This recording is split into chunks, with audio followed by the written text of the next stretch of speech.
Hey guys, welcome to Elevate Aviation Learning Center. My name is Martin, I'm with Drone Buzz, and today we're going to talk about the different kinds of drones there is out there, the regulations behind drones, the types of drones, the different uses of drone, and how you can become a drone pilot eventually. So let's get into it.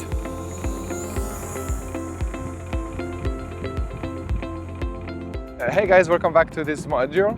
We're actually going to talk about what drones are. The first thing people know about drones is that it's the name, the drone. That's what they know. But there's an actual legal name in Canada that came out a few years ago called RPAS. It stands for Remote Piloted Aircraft Systems, or RPAS for short.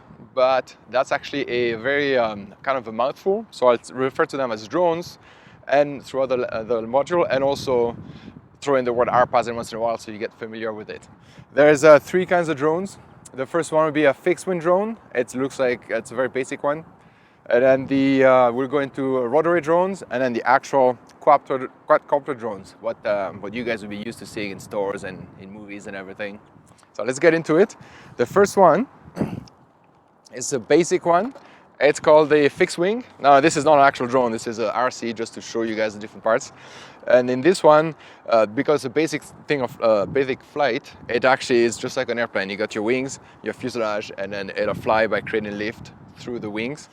In this one, it's pretty big wingspan. The characteristics is that it's very easy to know which way they're headed because they have to move forward to fly. So where the nose is heading is where the drone will be headed. So this is more of a toy than a drone.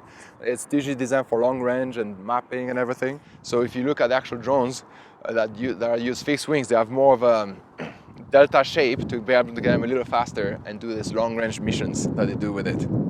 So this is a basic one. You're not going to see too many of those. They're usually used for like professional work on different kind of sites. So this is the basically the fixed wing style. And then over here we have the rotary type. The idea of it is simple. Instead of being like a fixed wing, this one's going to have wings that actually rotate on top. So the basic idea is instead of having the wind go over the wing for it to fly, it has blades instead, which is just like a wing. And as it spins, it'll create the lift in order for it to fly. Very simple, very basic looking, but it's actually it's a very complex way of flying because it's very mechanical. To show you how it works quickly, on this one it's a very basic model, but if you want to go up or down with this one, it doesn't do like an airplane, so you'll have to actually have the blades themselves tilt up and down to go up and down, left and right. Another thing about this style, unlike an airplane, is because the wing will spin on top, it will cause the actual body to spin the other way. So if you've seen many helicopters and everything, it has a little wing in the back to actually push against it and make it go straight. This is the rotary style. And then the most common style, the one we go to, is the quadcopter style. This one will have 4 rotors on top instead of 1. And the idea behind that is that it'll create a much more stable flight.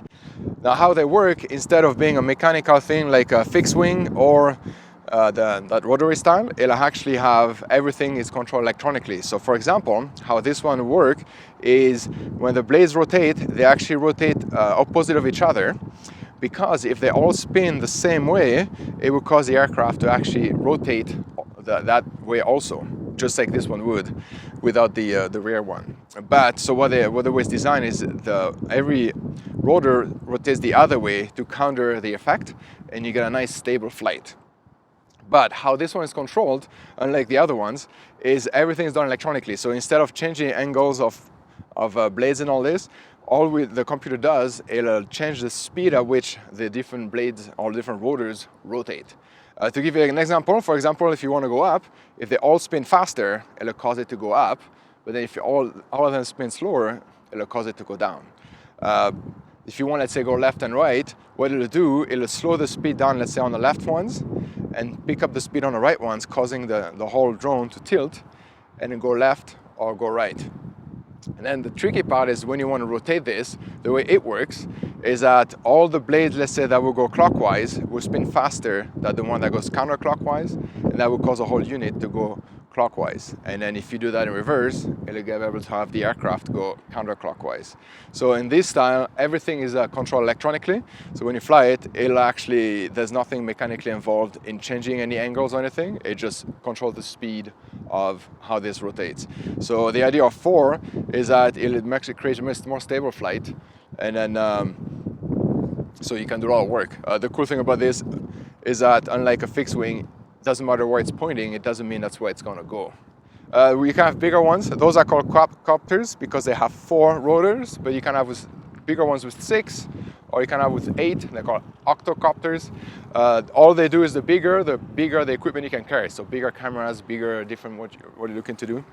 All right, and the last one, it is one that's getting very popular these days, is a race drone. So as you look at it, it looks very similar to these ones, but it looks very bare bones. So these ones, it's called a first-person view drone.